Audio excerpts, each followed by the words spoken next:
Nida Davkafret, on va commencer à partir de Tanu Rabbanan, Hamapelet Yad Hatucha, on va dire à peu près à la 10e ligne de la page, premier tiers. Tanu Rabbanan, Hamapelet Yad Hatucha, Veregel Hatucha, Imo Temea Leda, Ve'en Hosheshin, Shema Miguf Atum Ba'u. Qu'est-ce que ça veut dire? La Gemara maintenant va nous parler du din d'une femme qui est Mapelet, mais elle a le statut de Yoledet, c'est-à-dire une femme qui a fait une fausse couche, mais on lui accorde le statut d'une femme accouchée. Quel est le din d'une femme qui a accouché? Ça dépend. Si ce bébé c'était un garçon, alors elle aura 7 jours de Tum'a et 33 jours de Dam Torah, c'est-à-dire que même si elle saigne, on considère qu'elle est Tehora les Ba'ala. La seule restriction, c'est qu'elle ne peut pas aller au Beth Amikdash, elle ne peut pas manger des korbanot pendant cette période, jusqu'au 41e jour, jour durant lequel elle va apporter un korban. Ce korban s'appelle Shtetorim ou Shne Beneyona, ou 2 tourterelles, et Had Olav et Had Hatat, ou 2 colombes, et Had Olav et Had Hatat. Ça, c'est pour un garçon. Pour la fille, tout est doublé. Tout est en double. 14 jours de Tum'a. Même si elle ne saigne pas, elle est Tme'a pendant 14 jours. Et, à contrario, après 14 jours de Tum'a, elle va au mikvé. Et même si elle saigne, c'est considéré Dam Tohar pendant 66 jours. Ce qui fait 14 plus 66 égale 80. Le 81e jour, elle apportera au Beth Amikdash son korban yoledet, les shtetorim o shene beneyona, ehad le'ola, ve'ehad le'hatat. Maintenant, qu'est-ce que nous enseigne notre braïta ici? Elle nous dit que hamapelet, une femme qui a fait une fausse couche, si le bébé était normalement formé, normalement constitué, même s'il est mort au moment de la naissance, c'est-à-dire qu'elle a fait une fausse couche, elle a avorté, elle a exactement le même statut que Yoledet. Si c'était un Zachar, 7 jours de Tum'a, 33 jours de Dam Tohar. Si c'est une Ekeva, 14 jours de Tum'a, 66 jours de Dam Tohar. Mais qu'en est-il dans le cas où ce fœtus n'était pas digne de ce nom, c'est-à-dire qu'il y a eu tout simplement une malformation, ce fœtus ne s'est jamais développé, c'est un embryon qui était juste un bloc de chair, il n'y avait pas de Evarim, de Hituch Evarim, il n'y avait pas de formation, de forme de membres, alors c'est pas considéré comme un bébé, c'est pas considéré comme un bébé, elle n'aura pas le statut de Yoledet, il n'y aura pas ce digne de Zachar et Nekeva, 7 jours de Tum'a, 33 jours d'Am Tohar, ou 14 et 66. Non, tout ça ne va pas exister. Ça, c'est la règle. Ce qu'on appelle par exemple un gouf atum, un corps sans forme, un bloc de chair. Elle ne s'appelle pas Yoledet. Maintenant, la question se pose dans le cas où cette dame a perdu, elle a fait une fausse couche, elle a perdu des mains ou des pieds. On a vu un pied sortir. C'est tout ce qu'elle a accouché. Ou une main. Cette femme-là, qu'est-ce qu'elle a eu? Elle a fait une fausse couche. D'où ça vient cette main? Elle ne vient pas de rien. S'il y a une main, il y a un bras. S'il y a un bras, il y a un corps. S'il y a un corps, c'est qu'il y avait un bébé. Ce bébé, où est-ce qu'il est? On ne le voit pas. Alors il a dû être nécrosé, liquéfié.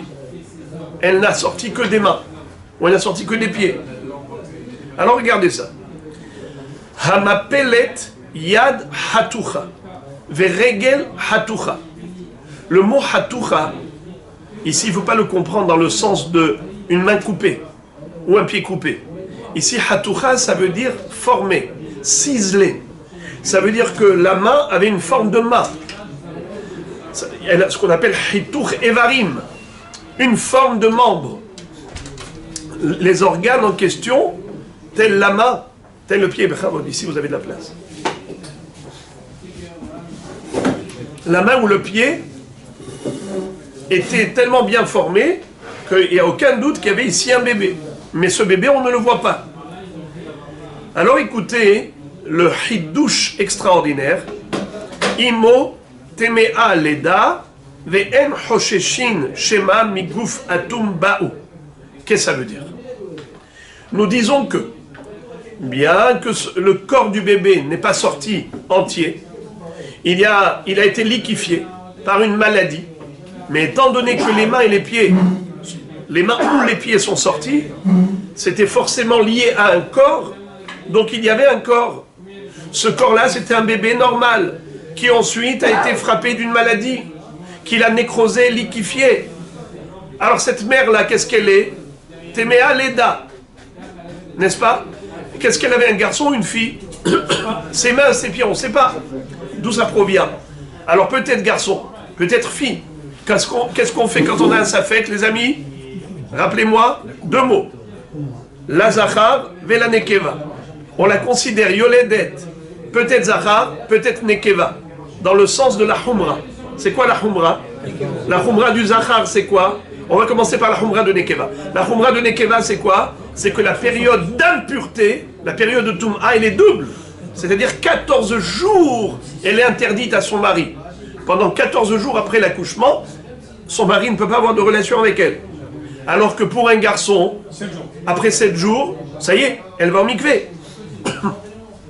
Donc ça, c'est la humra, en considérant que peut-être le bébé, c'était une nekeva. Donc elle aura déjà 14 jours de Touma. Alors si c'est une fille, tu devrais dire qu'après les 14 jours, elle a 66 jours de Dam Tohar.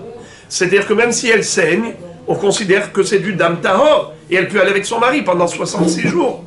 Eh bien non. Parce que nous disons que peut-être c'est un Zachar. Si c'est un Zachar, quelle est la période du Dam Tohar? 33 jours. Après 7 jours, on a 33 jours. Jusqu'au 40e jour, maximum. Après 40 jours, si elle saigne, elle est interdite à son mari. Alors écoutez ça.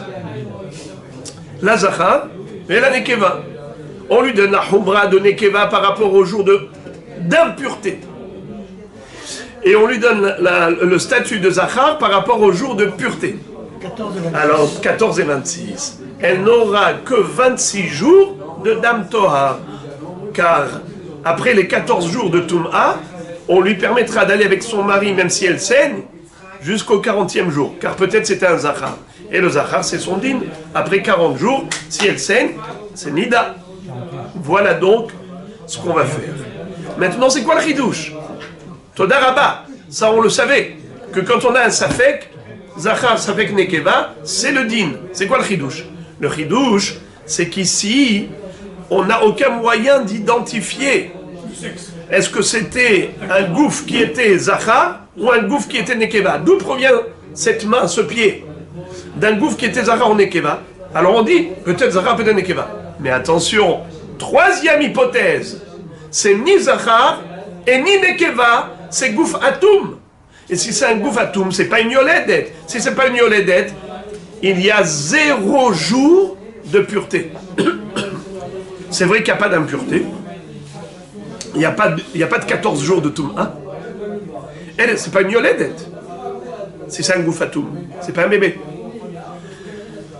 Et il n'y aura pas évidemment de Dam Tohar, car la notion de Dam Tohar, une femme qui saigne et elle est pourtant cachée à son mari, c'est uniquement après l'accouchement, après 14 jours l'accouchement d'une fille, ou après 7 jours depuis l'accouchement d'un garçon. Mais si c'est un gouffatoum, il y a 0 jour de Dam Tahor, de Dam Tohar. Alors pourquoi tu donnes 26 jours? Il y a ici une koula, mais tu cherches les humrot. Tu as dit la humra de Nekeva, la humra de Zachar. Tu as cherché les humrot. Tu devrais avoir aussi une troisième humra. 0 jour de Dam Tohar. En pensant que peut-être cette main ou ce pied proviennent d'un gouffre atum. C'est-à-dire, la tête avait aucun trait de visage. La tête, c'était un monstre. C'est-à-dire, il n'y avait que des mains et des pieds, mais il n'y avait aucun trait de portrait de visage. Et donc, c'est un gouffre atum. comment se fait-il que tu dis que cette femme-là, elle peut aller avec son mari, même si elle saigne, pendant les 26 jours qui suivent les 14 jours de Toum'a après la naissance? Mais tu devrais être mahmir, être hoshesh que peut-être ba'migouf atoum. Réponse, elle est permise. Pourquoi elle est permise pendant ces 26 jours? Car nous disons que cette hypothèse de gouf atoum, cette hypothèse-là, de dire que cette main ou ce pied provient d'un corps qui est gouf atoum, un bloc de chair, c'est-à-dire que la tête n'avait pas les traits de visage, Nahon, c'est très peu probable. Car toute femme, pas toute femme, la majorité des femmes ont un bébé qui est normalement constitué. Un bébé normal, ou une fille ou un garçon. Mais gouf atoum, c'est tellement rare que la probabilité, elle est que ce bébé, c'était soit un garçon, soit une fille. Et on ne prend pas en considération cette éventualité qui est si rarissime. Voilà donc le chidouche. Zéouzé. Je répète, la braïta. Tanu Rabanan, hamapelet yad hatucha, o regel hatucha, imo temea leda, ve'en hosheshim, shema miguf atum ba'u. Rafriz davera babaravuna damre tarvayu, en notnim la yemetoha, maitama imarihika ledata. Quoi? Arrive Rafriz et Rabba Baravuna, et ils disent tout ce qu'on vient de dire maintenant, on s'est trompé. Attention, on a très mal interprété la Braïta. On a cru que elle a 26 jours de Dam Tohar après les 14 jours. Eh bien non. Pourquoi non? Je vais te dire pourquoi. C'est pas que nous craignons que peut-être c'est un gouf atoum. La Braïta dit clairement qu'on ne craint pas cette éventualité. Par contre, ce que nous craignons, c'est que où est passé le corps de ce bébé? Où est-ce qu'il est passé? On ne l'a pas vu. Eh bien, il a été nécrosé et liquéfié. Liquéfié, quand est-ce qu'il a coulé? Je ne sais pas quand. Tu veux savoir quand? Peut-être il y a 1 mois, peut-être il y a 2 mois. Puisque ce gouffre, on ne l'a jamais vu. On n'a vu qu'une main ou un pied. Eh bien, qu'est-ce qui s'est passé? Il y a eu certainement évacuation du corps qui a été liquéfié. Ça s'est passé quand? Tu peux me dire c'est quand? On ne sait pas. Puisqu'on ne sait pas, peut-être il y a 2 mois. Il y a peut-être 2 mois et demi, il y a 3 mois. Puisque tout peut arriver, alors nous disons la chose suivante. Que peut-être que le rove du corps qui avait été liquéfié est déjà évacué, est déjà sorti.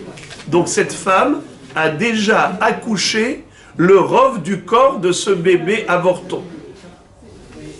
Et si le rove, la majorité du corps, est déjà sorti, ça s'appelle naissance. Si ça s'appelle yoledet, alors tu sais depuis quand il fallait calculer les 40 jours.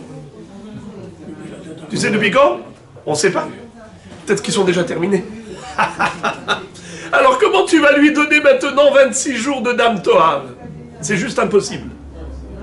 Alors, le chidouche de Rafriz Daïra Babaravuna, c'est qu'ils nous disent, quand vous avez lu la Braïta, vous avez cru que quoi? La Zachar et la Nekeva. Mais on lui donne au moins 26 jours. On est mahmir. Au niveau de la Toum'a, on dit, peut-être c'était une fille, alors 14 jours de Toum'a. D'accord. On est mahmir au niveau du Dam Tohar. On dit que 40 jours. D'accord. 40 moins 14 égale 26. Elle jouit au moins de 26 jours de Dam Tohar, que même si elle saigne, elle est théora. Eh bien non. Car peut-être que le statut de Yoledet, elle l'a obtenu depuis 40 jours, avant qu'est sortie cette... comment on appelle ça, cette main? Et si cette main-là, pardon, ce corps-là, liquéfié, était sorti depuis 40 jours, eh bien, Nigmar, où est le Dam Tohar? Nigmar, c'est pour. Après 40 jours depuis la naissance, Il n'y a plus l'autorisation du Dam Tohar pour un garçon. Alors peut-être que c'était un garçon, peut-être liquéfié, et peut-être sorti depuis longtemps, finish. Elle ne peut plus jouir d'une carte de crédit. Elle a épuisé. Peut-être, mais pas de certitude. Bravo. Puisque c'est peut-être, c'est la raison pour laquelle on lui donne 14 jours de Toum'a. Vous entendez, mes frères? Alors là, concentrez-vous là. C'est la raison pour laquelle, puisque ce n'est pas sûr que le bébé est sorti il y a 40 jours à l'état liquide, peut-être oui, peut-être non. Peut-être que c'est aujourd'hui qu'il s'est sorti avec la main. Alors, peut-être si c'est aujourd'hui, il faut compter 14 jours d'impureté à partir d'aujourd'hui. Donc, même si elle ne va pas saigner pendant les 14 jours suivants, elle est impure à son mari. Pourquoi? Elle est impure pour son mari. Parce que peut-être que c'est aujourd'hui qu'elle a accouché de ce liquide, de ce bébé-là. Merci beaucoup. Et donc, si aujourd'hui elle a perdu le liquide qui correspondait au corps du bébé fille, eh bien, 14 jours elle est interdite. Vous l'avez compris. On lui donne les humrot, toutes les humrot possibles et imaginables. Pourquoi? Car peut-être. C'est quoi peut-être? Peut-être garçon, peut-être fille, mais même si c'est garçon ou fille, mais peut-être la naissance du rov du corps a déjà eu lieu bien auparavant. Alors comment on fait pour les 26 jours 0 jour. On a cru 26 jours. C'était une erreur. Les hachamim qui viennent ici nous disent erreur. Vous voyez là, le regard profond des hachamim. Ils ne se suffisent pas d'une lecture superficielle. Ils voient toujours plus loin que nous. Et du coup, qu'est-ce qu'ils voient les hachamim? Ils disent c'est vrai qu'on ne craint pas Shema Migouf Atum. On ne craint pas un monstre, une tête sans forme. On ne craint pas ça parce que c'est peu probable, c'est rarissime. La nature qu'Hachem a faite, elle est bien faite. Donc, normalement, un bébé, il est normalement constitué. Ce que nous craignons, c'est autre chose. C'est que, comme nous ne voyons pas le corps auquel appartenait cette main ou ce pied, alors forcément, il y avait un corps, parce qu'il ne peut pas y avoir une main sans un corps. Il dit, où est-ce qu'il est le corps? Liquéfié. Mais quand? On ne sait pas. Alors peut-être il y a 40 jours, eh bien tu ne peux pas lui donner même pas un jour de Dam Tohar. C'est trop beau ça. Trop beau. Alors la Gemara pose la question, elle dit, c'est vrai que c'est beau, mais j'ai une kushia. Matib Rabbi Yosef, Hamapelet, ven yadua maipila, teshev la zachar ve la nekeva, ve'is al kadatach, kol kehai gavna, ima irchika ledata, litne ve la nida. C'est-à-dire, regardez s'il vous plaît la Mishnah d'Af Kaftet Amoud Aleph. Tournez la page, Kaftet Amoud Aleph.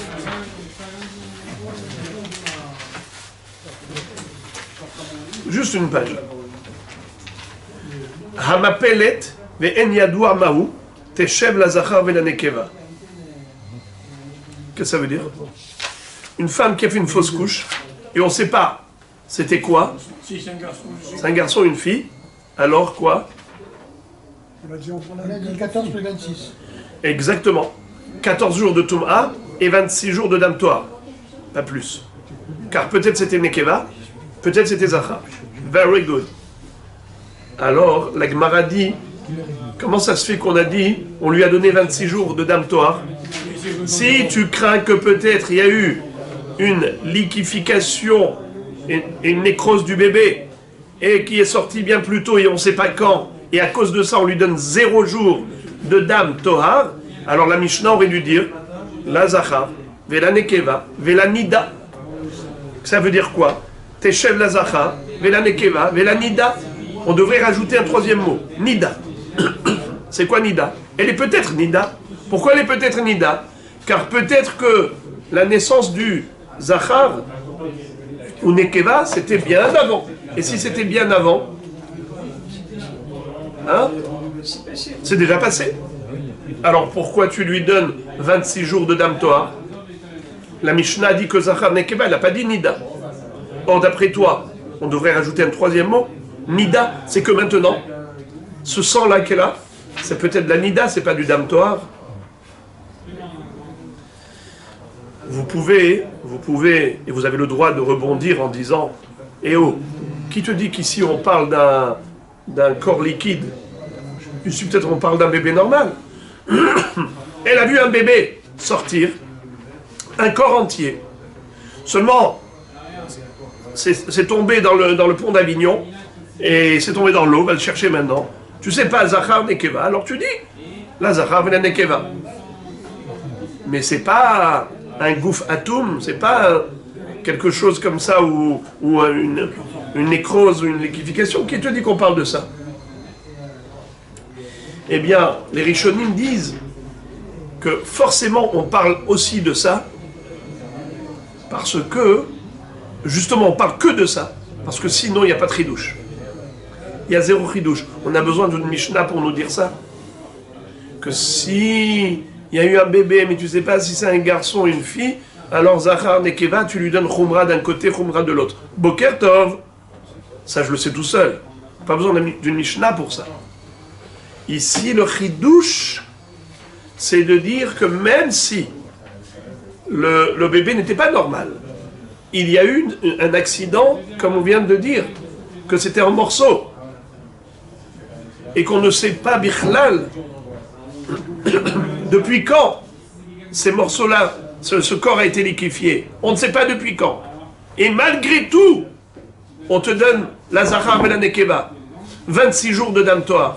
Alors la Kushia est, comment on donne 26 jours Dam Toar? D'après ce que tu viens de dire, que nous craignons que peut-être le début de l'accouchement ait commencé des mois plus tôt, alors il faudrait avoir 0 jour de Dam Toar. Il faudrait dire Nida. Or, c'est pas écrit Nida. Il manque un mot dans la Mishnah. Question nucléaire, atomique. Écoutez la réponse. La réponse, elle est magnifique. Amar Abaye. Itana le Nida, Hava Amina, Mevi Akorban ve'enon echal, Kamash Ma'alam de echal. Qu'est-ce que ça veut dire? Pourquoi la Mishnah n'a pas écrit la Nida comme elle aurait dû l'écrire? En effet, c'est parce que ce mot-là aurait pu nous induire en erreur. Aurait pu nous faire croire que cette femme-là, elle a 3 hypothèses. Peut-être Zachar, peut-être Nekeva, et peut-être ni Zachar ni Nekeva, elle est peut-être Nida. Qu'est-ce que ça veut dire quoi Nida? Que Bichlal, il n'y avait même pas ici de Leda. Il n'y avait pas d'accouchement. Elle était que Nida. Il y avait 0 accouchement. Alors dans ce cas-là, quelqu'un qui apporte un korban misafek, c'est-à-dire la femme, yoledet, elle doit apporter 2 tourterelles, ou 2 colombes, et hadé ola, et hadé hatat. Alors le ola, qu'est-ce qu'elle dit? Si je suis chayevet, parce que je suis une yoledet, voici c'est ola. Si je suis pas chayevet, c'est olat nedava. Hatat, si je suis chayevet, voici. Sinon, rien, il n'y a rien eu de mal. Qu'est-ce qui s'est passé finalement? Le Kohen, qu'est-ce qu'il a fait? Melika. Et qu'est-ce qu'on fait après la Melika? Après Zrikat Adam, le Kohen, il mange la volaille. Si le Kohen mange la volaille, c'est qu'il faut qu'il soit absolument sûr que cette volaille, c'est un korban hatat. Car si c'est un safek, alors il mange safek nevela. Puisqu'on ne fait pas de shrita avec un couteau dans le Beth Amikdash. On faisait Melika avec l'ongle du pouce du Kohen qui allait introduire l'ongle dans la nuque de la volaille. Et c'est comme ça qu'on procédait. Mais c'est valable que pour le korban. Pour une volaille, korban hatat ou korban ola. Mais lorsqu'on mange à l'extérieur du Beth Amikdash une volaille, comment il faut faire? Il faut prendre un couteau de shrita et c'est sur le cou qu'on fait passer le couteau, pas dans la nuque. C'est avec un couteau et pas avec un ongle. Quelqu'un qui ferait Melika en dehors du Beth Amikdash pour un oiseau, s'il mange, qu'est-ce qu'il a fait? Une avera de manger nevela. Il a mangé une charogne. Alors à Botaï, on nous dit, tu veux savoir pourquoi on n'a pas écrit le mot la nida?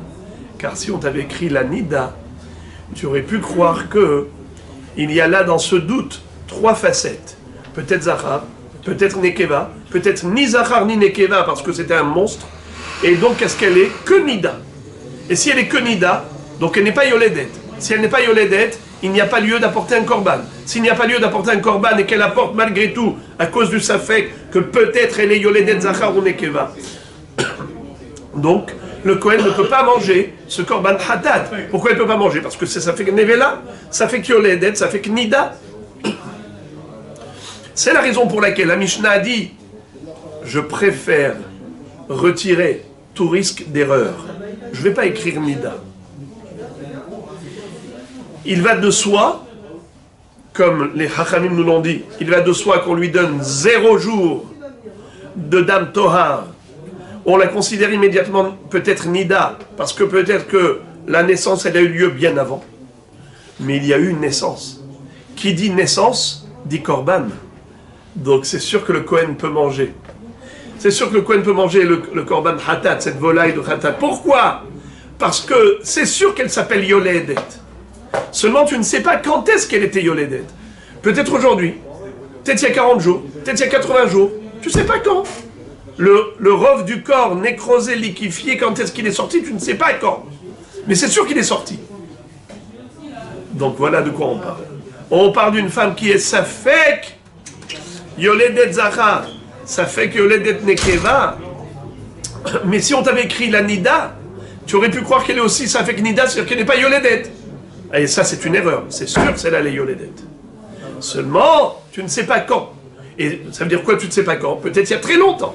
Et s'il y a très longtemps, donc la période du Dam Tohar, du sang pur, est déjà passée. C'est déjà passé, tu ne peux pas lui permettre d'aller avec son mari pendant cette période. Mais c'est sûr qu'elle doit apporter un korban Yoledet. Alors voilà. Je ne sais pas si c'est Zachar, je ne sais pas si c'est Nekeva, mais c'est sûr qu'elle est Yoledet. Mais elle ne pourra pas jouir et bénéficier de la période de Dam Tohar, car il se peut que ce liquide qui correspond à la liquéfication du corps de ce bébé, dont on n'a eu qu'une main et un pied qui est sorti, eh bien peut-être que ça a eu lieu bien avant. Voilà pourquoi elle est considérée Nida dès à présent. Les amis, comment ça s'appelle? Que peut-être qu'elle a accouché il y a fort longtemps. Hirhika Ledata. Ça veut dire que son accouchement est lointain. Au niveau temporel, il est lointain. Il y a très longtemps qu'elle accouche. Voilà, Rabotai. Et maintenant,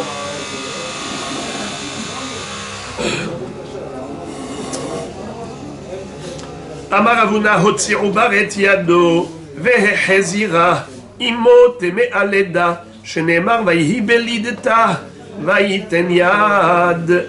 Qu'est-ce que ça veut dire? La Gemara maintenant nous dit que, figure-toi que même une main, ça s'appelle l'Eda, un accouchement. Même si le bébé n'a fait sortir qu'une main et il l'a ramené vers lui, ça s'appelle déjà un accouchement. Pourquoi? D'où on l'apprend? On l'apprend de ce qui a été dit à propos de Tamar. Tamar avait 2 jumeaux dans son ventre. Elle avait conçu de Yehuda 2 bébés jumeaux. L'un va s'appeler Zerah, l'autre va s'appeler Peretz. Pourquoi est-ce que Peretz s'appelle Peretz? Parce que Zerah avait fait sortir sa main le premier. La sage-femme lui avait mis un petit fil rouge, Nahon, pour le reconnaître. Et voilà que Peretz l'a ramené à l'intérieur, et Peretz, il sort le premier. Elle lui a dit, Ma paratzta alecha Peretz. Qu'est-ce qui t'arrive, toi? Tu forces la porte? Tu es un fonceur, toi. Elle appelait Peretz. Et c'est de Peretz que va sortir Mashiach ben David. Nahon. On voit dans Megillat Ruth toute la généalogie, l'ensemble de toute la descendance de Yehuda, de Peretz. On arrive jusqu'à David ben Ishaï, Ishaï au lit de David. 14 générations depuis Avraham Avinu. Si on compte depuis Avraham Avinu jusqu'à David, on a 14 générations. David en valeur numérique 14. Et Shlomo HaMelech, c'était la 15e génération. Et le Zohar nous dit que le 15e jour du mois, la lune est parfaite. La lune, elle est entière le 15e jour du mois. Sihara bishlemuta, Shlomo HaMelech, c'était la période de la pleine lune, l'âge d'or du peuple juif. Depuis Avraham Avinu jusqu'à Shlomo HaMelech. Et c'est Shlomo qui a construit le Beth Amikdash. C'est Shlomo qui a donné la shlemut au monde. Il a donné cette perfection au monde, c'est que le monde est devenu le réceptacle de la Shekhinah par la résidence divine. Hein? Al-Kessia. Nachon. Exactement. Le Kisei Hashem. Maintenant, regardez combien de générations jusqu'à Tzidkia qui a été la destruction du Beth Amikdash. Encore 15 générations.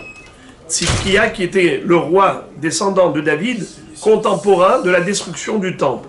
On a encore 15 générations, donc 15 générations d'Abraham jusqu'à Shlomo, constructeur du Beth Amikdash, 15 générations de Shlomo jusqu'à Tzidkia, contemporain de la destruction du Beth Amikdash. C'est comme exactement le parcours lunaire durant le mois. 15 jours de progression, 15 jours de régression, jusqu'à disparition totale de la lune. Elle s'éclipse, mais pour ensuite se renouveler, réapparaître. Ce qu'on appelle la renaissance de la lune, c'est la néoménie, Molad Alevana. Et on dit du Ham Israël pendant Birkat Alevana, qu'est-ce qu'on dit de la lune elle-même? Hokuzman Natanaim Shelo Yeshanu Tavkidam Sasim Usmechim La'azot Ritzon Konam Po'el Emet Shepoulato Emet Vela Levana Amar Shetit Hadesh Ateret Tiferet La'amuse Baten She'af Hem Atidim Nithadesh Kemota Ulfa'er Leyotzram Al Shem Kevod Malchuto. Pourquoi on dit David Melech Israël Hay Vekayam pendant le Birkat Alevana? Parce que Malchut Bet David a été comparé à la lune. Que même si il y a eu l'éclipse, mais Rahmanu Yakim Lanu et Sukat David Anofelet. Malchut Bet David, qui actuellement se retrouve en état de Nofelet, mais un jour viendra.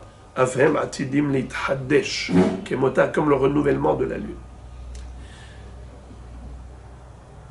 Mais à ce moment-là, il n'y aura plus d'éclipse. Après. Amen. Or Alvana, Yeke Or Ahama. Il y a Or Alvana. Ça veut dire que l'Alevana sera comme le soleil, qui est statique. Peretz, lui, a pris la place de Zerah. Il est sorti le premier. Mais voilà que, lorsque Zerah avait fait sortir sa main en premier, et que la sage-femme lui a mis le fil rouge, à ce moment-là, il est écrit dans le Passouk, Vaihi belidta vaiten yad. Donc tu vois que le mot leda, accouchement, est apparenté à la sortie de la main de Zerah. Et donc on peut appeler en effet leda juste pour une main. Alors la Gemara maintenant pose la question, elle nous dit Mativ Rav Yehuda Hotzi Obaret Yado En Imo Hoshechet Echol Davar. Je comprends pas. Comment tu peux conférer un statut de Yoledet à la maman juste parce qu'il y a eu une main du bébé qui est sortie? Nachon, c'est pas possible. Pourtant, nous disons que une main, c'est pas considéré comme un accouchement, et sa mère n'a pas besoin de prendre en compte aucun problème de Yoledet par rapport à une main. Une main, c'est pas la majorité du corps. Amar Rav Nachman, Ledidi Mefarshalim Inne de Ravuna, la Hush Hosheshet. Qu'est-ce que ça veut dire? On dit comme ça, que on considère la Humra, que si elle a sorti une main, alors on commence à calculer déjà les jours de Tum'a. Ça veut dire que dès que la main est sortie, on commence à compter 7 jours de Tum'a, ou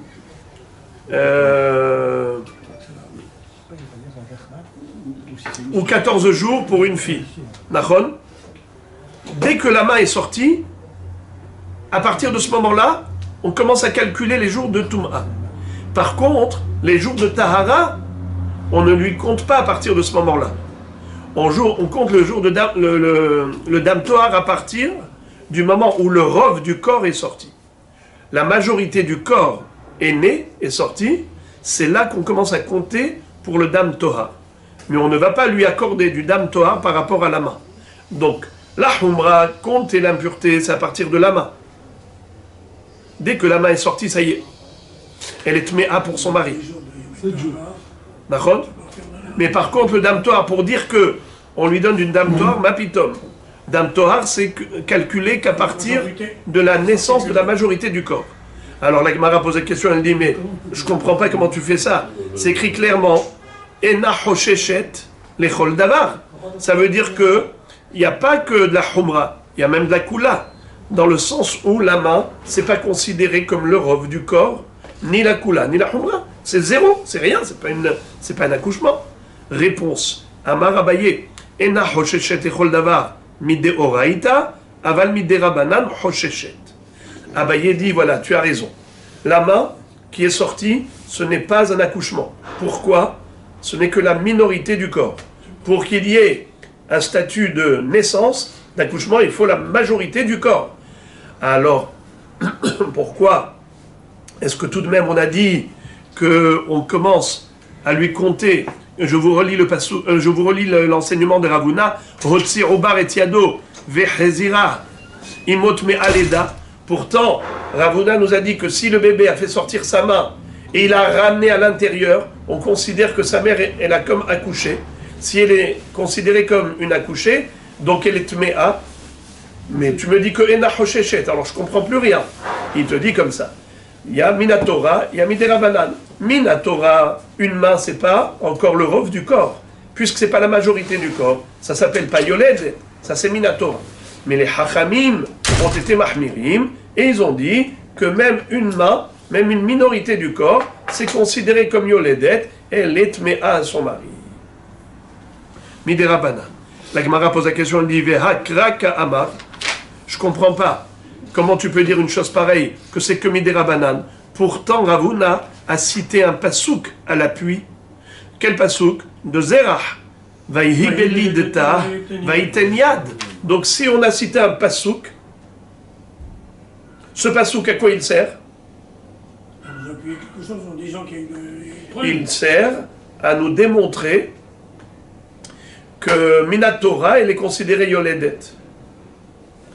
Réponse, Miderabanan, Ukra Asmarta Be'alma. Behemet, ce din-là, que faire sortir une main, que le bébé a sorti une main, c'est considéré comme une leda, et sa mère est déjà interdite à son mari, elle est tméa parce qu'il y a une main qui est sortie, ça c'est que Miderabanan. Et le pasouk, c'est juste une allusion. C'est écrit Vaïhi belidta vaïten yad. Lorsque elle a commencé à accoucher, le fœtus a sorti sa main. Ça ne veut pas dire que la main est considérée déjà un accouchement, ça veut dire qu'elle commençait à accoucher. Mais malgré tout, puisque la Torah s'est exprimée de la sorte, en disant « Vaïhi belidta vaïten yad », Hachamim ont trouvé là une allusion, mais ce n'est pas le pshat, c'est juste une allusion, pour appuyer leur institution rabbinique. Très souvent, les Hachamim, quand ils ont instauré quelque chose, ils disent ce serait encore un peu plus fort, notre institution, si on trouve une allusion dans la Torah à notre takana. Alors ils cherchent une asmarta. Une takana des Rabbanan avec asmarta, c'est plus fort qu'une xéra des Rabbanan sans asmarta. D'accord? Donc une asmarta, c'est un appui. Ismor. S'appuyer sur quelque chose. Donc voilà comment la Gemara a conclu en disant, évidemment, que Minatora, juste une main qui est sortie de la maman, ça ne veut pas dire qu'elle a déjà accouché. Elle commence à accoucher, mais elle n'a pas encore accouché. Pour qu'elle ait le statut de Yoledet et qu'elle soit tméa complètement à son mari, en tant que Yoledet, il faut que la majorité du corps soit sortie. Mais si c'est qu'une minorité, comme une main, c'est comme Miderabanan. Appuyé sur quel pasouk? Le pasouk de Tamar. Tel qu'on nous présente les choses là, on a l'impression que les choses sont déroulées l'une derrière l'autre. C'est-à-dire que c'est pas elle a sorti la main 15 jours avant ou 3 jours avant ou 6 jours avant. Elle a sorti la main, non, l'autre l'a tiré, il est sorti à sa place. Donc l'accouchement, on peut considérer qu'il était fait en temps réel, quoi. Oui, C'est-à-dire, oui. la main n'a pas attendu longtemps. Oui, vous avez raison. Vous avez raison. Mais, prenons un exemple. Maintenant, est-ce que son mari peut la toucher, par exemple? Peut lui donner la main, la caresser? Non, mais puisqu'elle a Dans couché tous dans les le cas, il ne temps. faut pas la Hein? Dans tous les cas, il ne faut pas la toucher, que ce soit une main ou elle est complètement maintenant. Pourquoi? Ça dépend. Si on dit que... Si on dit que... S'il y avait du sang, c'est sûr. S'il y a du sang, elle est nida. Mais s'il n'y a pas de sang, c'est la mahloket qu'on avait vue. Ha'im yesh. Petihat hakever belodam ou en petihat hakever belodam. Est-ce que c'est possible que l'utérus, la matrice, soit ouverte et qu'il n'y ait pas de sang? La Buddha disait Yef shal petihat hakever belodam. C'est interdit, impossible. Pas possible. Si il y avait une, comment on appelle ça, une ouverture de la matrice, c'est sûr qu'il y avait un saignement. On l'a pas vu la tache de sang, mais elle était là. Donc c'est sûr qu'elle est nida. D'autres disent non. C'est possible qu'il y ait une ouverture de matrice, et si c'est ultra sec, on voit pas de sang, elle est théora. Alors son mari peut lui donner la main? Oui. Ou autrement. Imaginons un cas vraiment très peu probable. Le petit a sorti la main, et puis il a rentré. Et voilà, tout rentre dans l'ordre. Et pendant 10 jours, rien ne se passe. 10 jours, rien ne se passe. Donc 7 jours se sont écoulés. Admettons qu'il y avait du sang qui est sorti avec la main, d'accord? Donc elle était nida. Elle a compté 7 jours. Après 7 jours, c'est bon? Ça veut dire, évidemment, vous comprenez que tout ce que je dis, c'est pas la halakha d'aujourd'hui. Je parle de la halakha de la Torah, stricto sensu. Une nida, 7 jours, pas plus. Il y a nida, il y a zava. Je ne rentre pas dans des halakhot actuels. Rien que je reprends encore les théories. Eh bien, le bébé, il a refait entrer la main, il est très bien dans le ventre de sa mère, il dit « Non, non, j'ai regretté, j'ai cru, je voulais faire juste coucou, je reviens. » Alors, ce bébé-là, il a causé, il a déclenché une nidoute, d'accord? Est-ce qu'il a déclenché une yoledette? Non. C'est-à-dire, si c'est une fille, 14 jours? Non. Pourquoi? Parce qu'une main, c'est pas une leda minatora. C'est que miderabanan kelet mea. C'est que miderabanan kelet mea. Minatora, elle est terrora. C'est pas une leda. Maintenant, s'il y avait du sang, évidemment, c'est du sang de Nida. Commençons une nouvelle Mishnah. Hamapelet tumtum ve androgynos. Maintenant, on va parler des cas atypiques. Qu'est-ce que c'est qu'un tumtum? Qu'est-ce que c'est que androgynos? Tumtum, c'est un bébé dont l'appareil génital n'est pas identifiable. Ça veut dire qu'il y a comme une peau qui recouvre cette partie et on ne voit pas si c'est un garçon ou si c'est une fille. Il est atum, fermé. Un jour, ça peut arriver que cette peau se déchire et qu'on dévoile finalement le genre auquel il appartient. Est-ce que c'est un garçon ou une fille? Androgynos, androgyne, c'est l'hémaphrodite. C'est quelqu'un qui a les deux sexes, il est bisexué. Il a à la fois le garçon et à la fois la fille. C'est-à-dire il a les deux appareils génitaux, un à côté de l'autre. Ce sont évidemment des cas tellement rarissimes, tellement atypiques. Mais ça peut exister. Quel est le statut de cet enfant? C'est un garçon ou c'est une fille? Si c'est un garçon, sa mère s'appelle Yoledet Zahar, c'est 7 jours de Toum'a et 33 jours de Dam Toa, jusqu'au 40e jour, 41e jour, elle apporte le Korban. Si c'est une fille, eh bien c'est le double, 14 jours de Toum'a, 66 jours de Dam Toa, 81e jour, elle apporte le Korban. Qu'est-ce qu'il est, cet enfant? Tum. Il a le statut de Zahar ou Nekeva? Tum, on ne sait pas. On ne sait pas. Ça fait... C'est androgyne. Androgynos, qu'est-ce qu'il a? Quel est son statut? Il a les deux. Alors maintenant qu'il a les deux, c'est qui est dominant? Quel est le sexe prédominant? Zahar ou Nekeva? On ne sait pas. Est-ce qu'il a un statut de Zahar, statut de Nekeva? Les deux? Aucun des deux? Ma. Est-ce qu'elle a mis là pour ce qu'elle a levé de la bouche? Misafek. Oui, mais ça fait qu'il faut lui faire la mila. Est-ce qu'il est doché Shabbat? Est-ce qu'on peut faire la Mila Shabbat? Non.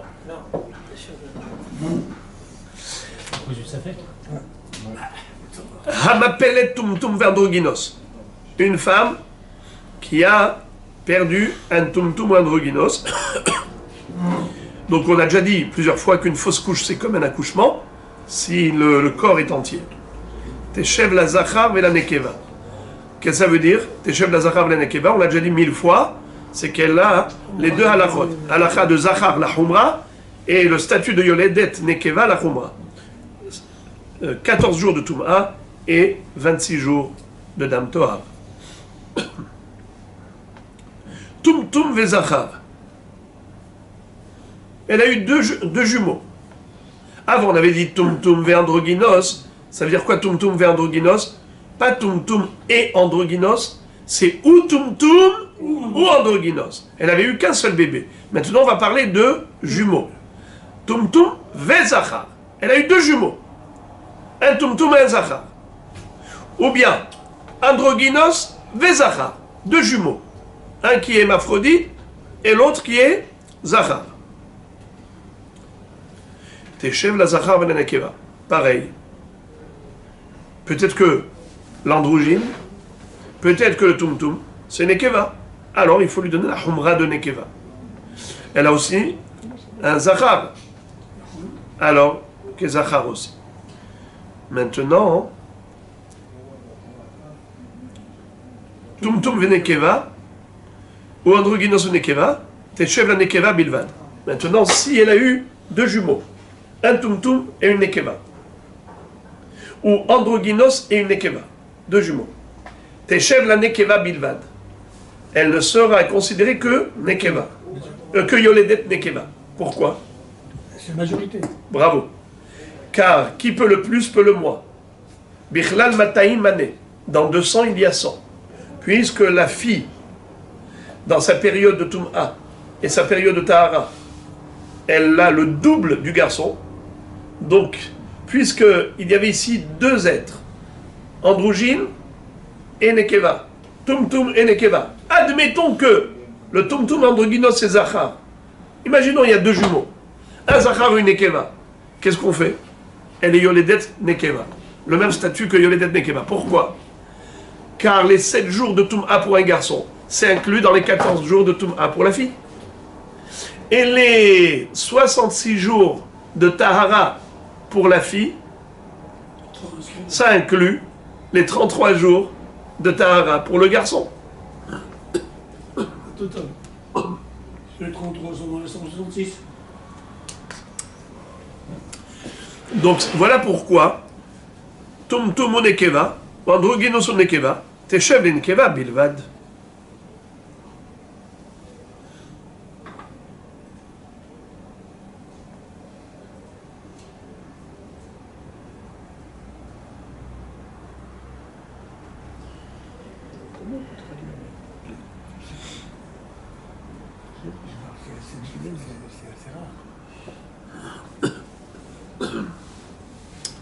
La Mishnah continue et nous parle d'un autre cas qui n'a rien à voir avec le précédent.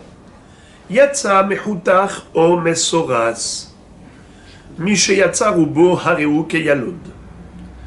La Mishnah nous dit, si un bébé est sorti à l'envers, par siège, c'est-à-dire qu'il est mesoras, au lieu de sortir la tête devant et les pieds à l'arrière, c'est d'abord les pieds qui sont sortis avant la tête.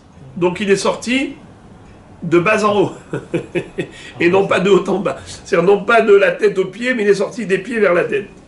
Celui-là, ça s'appelle qu'il est sorti à l'envers, mesoras. Si les pieds sont devant, c'est à l'envers du normal. Car normalement, un homme doit avoir la tête devant. Ça veut dire la tête, c'est elle qui sort la première. Il faut d'abord réfléchir. Réfléchir avant d'agir. La tête sort la première au moment de la naissance d'un enfant. Normalement. Si c'est par siège, ça s'appelle Mesouras, à l'envers. Quel est le din dans ce cas? La Mishnah nous dit Misheyatsa rubo areu keyalud. Si le rov du corps est sorti, c'est là que je considère que c'est une naissance selon la Torah. Mais s'il n'y a qu'une minorité des pieds qui est sortie, ça veut dire qu'il n'y a qu'une partie des pieds, il n'y a pas le rov du corps. Oui, il va finir par sortir. C'est où le rov du corps? C'est le nombril. Alors, au-dessus du nombril, si le nombril est sorti, ça s'appelle le rov du corps. Là, ça s'appelle l'Eda.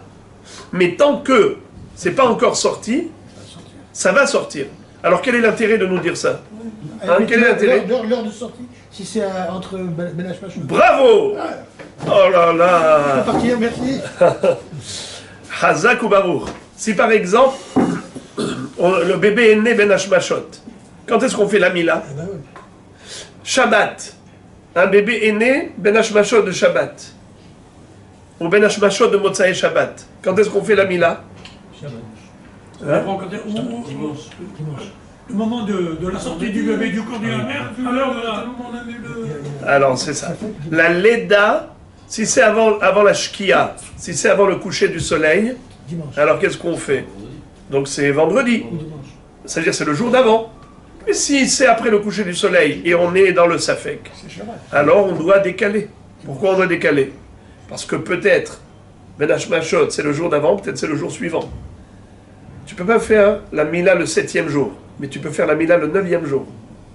Donc on décale toujours en avant. Tu peux pas prendre le risque de faire le jour d'avant Misafek. Car si tu fais le jour d'avant Misafek, tu peux tomber dans avance Mano. C'est-à-dire que normalement la Mila elle se fait le 8e jour. Mais si au lieu du 8e, tu as fait le 9e, c'est vrai que c'est pas bien. Mais la Mila elle est valable. Mais si tu as fait le 7e jour au lieu du 8e jour, la Mila n'est pas bonne. Ou bien par exemple Shabbat. Quand tu as eu un bébé qui est né vendredi après-midi, vendredi soir, Ben Hashmashot. Quand est-ce qu'on va faire la Mila? Dimanche. Tu peux pas prendre le risque de le faire Shabbat. Pourquoi? Parce que peut-être qu'il est né vendredi. Ben Hashmashot c'est vendredi. Et donc c'est vendredi que j'aurais dû faire. Peut-être Shabbat qu'il est né. Mais ça fait que. Et ça fait que tu ne fais pas Chilul Shabbat. Tu attends dimanche. Donc maintenant qu'est-ce qu'on appelle? Il est né. Il y a eu 2 pieds qui sont sortis avant la Shkia. D'accord? 2 pieds qui sont sortis avant la Shkia. Mais ils ne sont pas sortis entièrement. Il n'y a pas le rov du corps qui est sorti.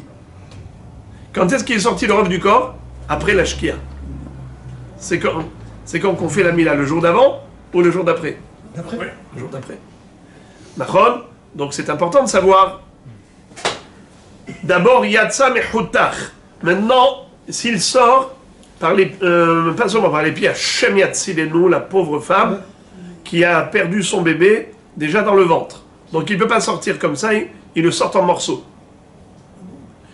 Ça veut dire qu'ils font rentrer là-bas un scalpel et ils coupent le fœtus déjà mort en petits morceaux. Alors on a dit que une fausse couche égale accouchement par rapport au statut de la mère. Elle aura le statut de femme accouchée. Garçon, 7 et 33. Pour une fille, 14 et 66. Même s'il est sorti en morceaux. À partir de combien de morceaux elle sera considérée comme étant femme qui a accouché pour le calcul des jours? Le rov.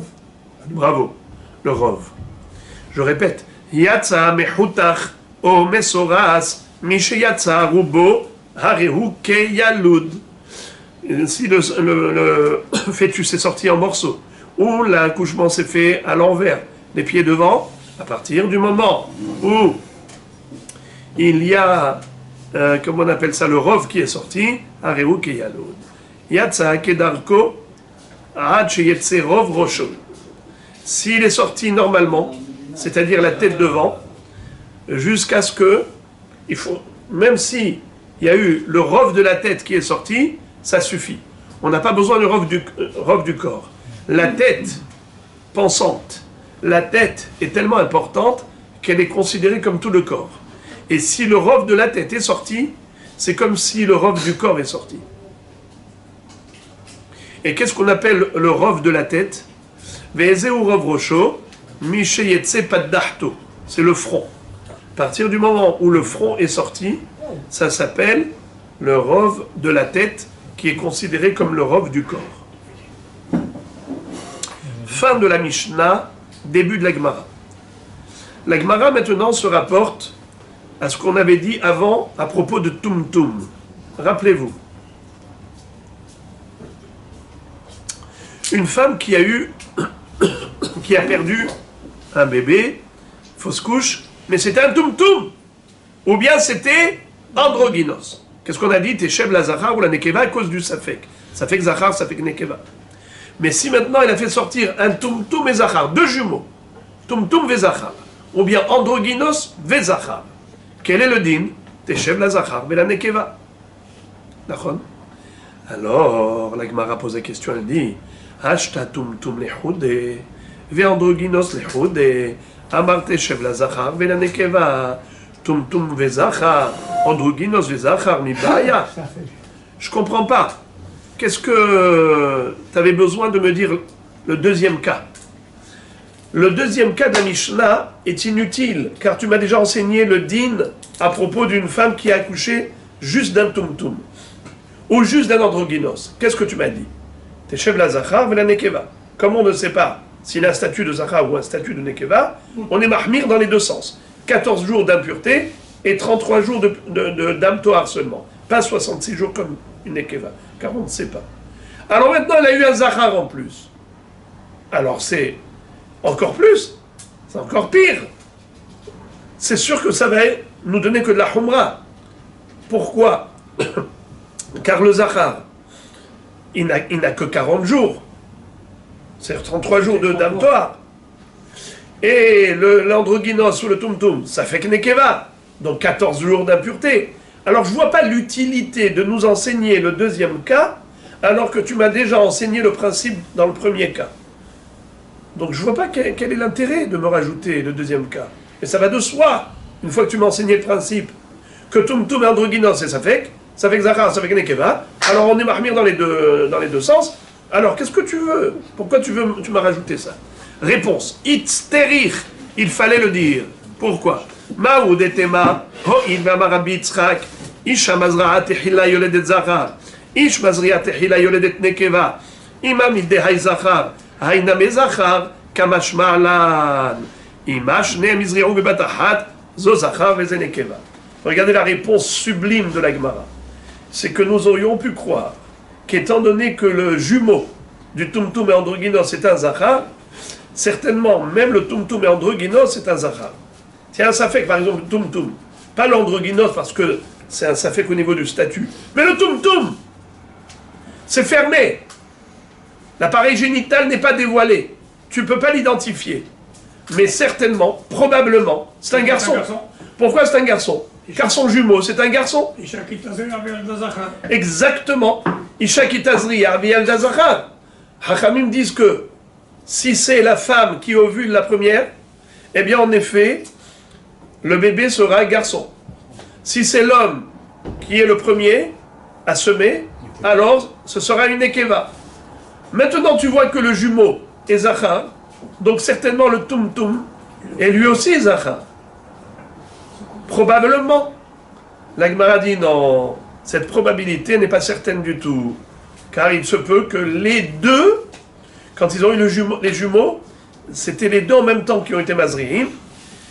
Lui, il a été mazri à nekeva, et c'est peut-être le tumtum. Et la femme a été mazra'at le zachar, c'est le jumeau zachar. Donc c'est ça le hidouj de la Mishnah. La Mishnah est venue nous retirer une erreur possible.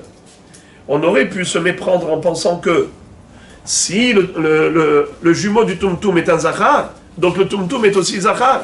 Et par conséquent, il faudrait lui donner avec certitude 7 jours seulement d'impureté et 33 jours de dam tohar. Tu dis non, donne-lui 14 jours d'impureté. Car c'est peut-être une fille, ce tumtum. Pourquoi c'est peut-être une fille? Parce que le zachar, il provient de la mère, mais au même moment, le père avait été mazria, il a donné une fille qui est tumtum à l'heure actuelle, peut-être. Voilà, mais ça fait qu'il faut que Teshev la zachar et la nekeva. Très bien. La Gemara maintenant va traiter le sujet du tumtum et androgynos par rapport à leur din de tum'a. Vous savez qu'un homme qui a eu un écoulement de spermatozoïdes, il devient un tamé qui s'appelle Baal Keri. Il a perdu une semence. Une femme qui a eu un écoulement de sang, elle devient Nida ou Zava. Maintenant, quel est le din si c'est l'inverse? C'est un homme qui a eu un écoulement de sang. Par l'urètre, il a eu du sang. Est-ce qu'il devient Baal Keri? Est-ce qu'il devient Zav? Non. Une femme qui a eu un écoulement de sécrétion blanche. Est-ce qu'elle devient Nida ou Zava? Non. Alors répétons la règle. L'homme, il devient tamé par l'oven. C'est quoi l'oven? Substance levana, blanche. La femme, elle devient tméa par odem. C'est quoi odem? Adom, substance rouge. Et si c'était inversé, il n'y a pas de touma. Ni chez l'un ni chez l'autre. Ni chez l'un ni chez l'autre. Très bien. Maintenant les amis de Tzadikim, un tumtum ou androgynos, c'est ça fait que Zachar, ça fait que Nekeva. S'ils ont eu odem, s'ils ont eu l'oven, s'ils ont une substance rouge, une substance blanche, Ça fait que de toute façon. est-ce qu'ils sont tamés ou pas tamés? Si je dis que ça fait que Zachar, ça fait que Nekeva, donc ils sont tamés, mais ça fait que. On est bien d'accord? Regardons ça. Amar Rav Nachman Amarav, Tumtum ve'androgynos, sheraou loven o odem, en chayavin al biat mikdash, ve'en sorfin alehem et ateruma. Puisque un garçon qui a eu du blanc est tamé, une femme qui a eu du rouge est tméa, maintenant ce tumtum androgynos, on ne sait pas si c'est un garçon ou une fille. Alors maintenant ils ont eu ou du blanc ou du rouge. Donc ils sont safek tamé. Safek tamé. S'ils rentrent dans le Betamikdash, quelqu'un qui est tamé, qui rentre au Betamikdash, Bemezid, Hayav Karet, Beshogek, Hayav Hatat. Mais maintenant, comme eux, ils sont safek tamé, ils sont entrés au Betamikdash, ils n'apportent pas de korban Hatat. Pourquoi? Parce que c'est pas sûr qu'ils sont tamés. Deuxième halakha, s'ils ont touché de la terouma, est-ce qu'on brûle cette terouma? Quelqu'un qui est tamé, qui touche la terouma, puisqu'elle est vadaït mea, il faut la brûler. Mais quel est le din lorsqu'elle est safek mea, safek tehora? Tolin. C'est quoi tolin? On la met de côté, on laisse en suspens, ni on mange, ni on brûle. On mange pas parce que c'est peut-être tamé, on ne brûle pas parce que c'est peut-être tahor, on n'a pas le droit de brûler du tahor. Alors, en sorfin alehem et ateruma. S'ils ont touché la terouma alors qu'ils avaient eu du loven ou du odem, la terouma on ne pourra pas la manger, mais on ne peut pas la brûler non plus. Maintenant, deuxième cas de figure, si le tumtum androgynos, ou loven ve odem ke ehad, ils ont eu deux écoulements un après l'autre. Ils ont eu du rouge, ils ont eu du blanc. D'accord? Alors maintenant, de deux choses l'une. Soit ils sont garçons, soit ils sont filles. S'ils sont garçons, alors ils sont tamés parce qu'ils ont eu du blanc. S'ils sont filles, ils sont tamés parce qu'ils ont eu du rouge. Malgré tout, en hayavim al biat mikdash. Figurez-vous, vous allez être choqués, il n'y a pas de chiyuv hatat pour être rentré au Betamikdash. Par contre, aval sorfin alehem et teruma. Mais s'ils ont touché la terouma, cette terouma c'est sûr qu'elle est tamée, il faut la brûler. Chez Nehemar, maintenant, c'est quoi chez Nehemar? D'où sait-on que s'ils rentrent au Betamikdash, ils ne sont pas chayavim d'apporter un korban? Comment ça se fait? Comment ça se fait? Pourtant c'est sûr qu'ils sont tamés. Réponse, Mizachar ad nekeva teshallehu. Zachar badaï, ou nekeva badaït, velo tumtum vandrogynos. Qu'est-ce que ça veut dire? Il est écrit dans la Torah qu'il faut éloigner, écarter les gens impurs du secteur de la Kedusha. On a trois niveaux de Kedusha. Mahane Shechina, c'est le Bet Hamikdash. C'est-à-dire plutôt le Hechal et le Kodesh HaKodashim. Ensuite, on a Mahane Levia, c'est le Harabaït. Ensuite, on a Yerushalayim, qui est aussi Kadosh, c'est Mahane Israël. Donc répétons, dans le Mishkan, on avait trois endroits. Il y avait d'abord le Mishkan qui était au centre, c'était Mahane Shechina. Autour du Mishkan, il y avait quatre familles de Lévi, Moshe Rabbeinu et Aaron HaKohen qui étaient devant, Et autour, il y avait Gershon, Kehat et Merari. En tout, ça fait 4 familles de Shevet Lévi. Comment s'appelle le Mahané des 4 familles de Lévi? Mahané Lévia. Et autour des Léviim, on avait les 12 tribus.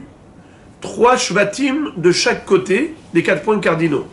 Comment s'appelle cet endroit? Mahané Israël. Donc, à l'intérieur de Mahané Israël, on a Mahané Lévia. À l'intérieur de Mahané Lévia, on a Mahané Shechina. Maintenant, on a 3 niveaux de Tum'a. On a le Metzora, qui est la Humra la plus grave. On a le Tmemet, et on a le Zav. Regardez ce qui est écrit dans la Torah. Kol tsarua vechol zav vechol tameh la nafesh. Mizachar ad nekeva teshallehu el michutz lamachane teshallehum velo yetameu et machanehem asher ani shochen betocham. Qu'est-ce que ça veut dire? La Torah nous dit qu'il faut les renvoyer du machané. De quel machané il s'agit? Alors je vous lis juste avant, c'est écrit Tzav et Beni Israël v'yishalechu mina machane kol tsarua vechol zav vechol tameh la nafesh. Il faut renvoyer du machané le Metzora. Et qui encore? Le Zav. Et qui encore? Le Tameh la Nefesh. Donc qui est le plus cool? Tameh la Nefesh. Qui est plus grave? Zav. Qui est encore plus grave? Metzora. On a 3 niveaux de Kedusha. Celui qui est le plus grave, on le renvoie non seulement de Mahané Shechina, non seulement de Mahané Lévia, mais même de Mahané Israël. C'est qui? Metzora. Badad Yeshev Michutz la Mahané. D'accord? Maintenant le Zav, le Zav, on ne le renvoie pas de Mahané Israël. Le Zav, on le renvoie que de 2 Mahanot. Mahané Shechina et Mahané Lévia. Mais il peut résider dans Mahané Israël. Le Tamémet, Tameh la Nefesh, celui qui a touché un mort, il s'appelle Tamémet. On le renvoie de quel Mahané? Mahané Shechina. Mais on ne le renvoie pas ni de Mahané Lévia, ni de Mahané Israël. Alors, encore une fois, vous voyez bien, visualisez ça. Vous avez 3 Tmeim. À l'un, on va dire, toi tu sors des 3. Au deuxième, on lui dit, Toi tu sors de 1. toi tu sors De 2. Et à l'autre, on va dire, toi tu sors de 1. Maintenant, les amis, à ce propos, il est écrit dans la Torah, Mizachar ad nekeva teshallehu. Peu importe si c'est un homme ou une femme. Ici, les 2. Mizachar ad nekeva. Alors écoutez, tzadikim, Mizachar ad nekeva. La Torah dit Zachar, Zachar vadai. Nekeva, Nekeva vadai.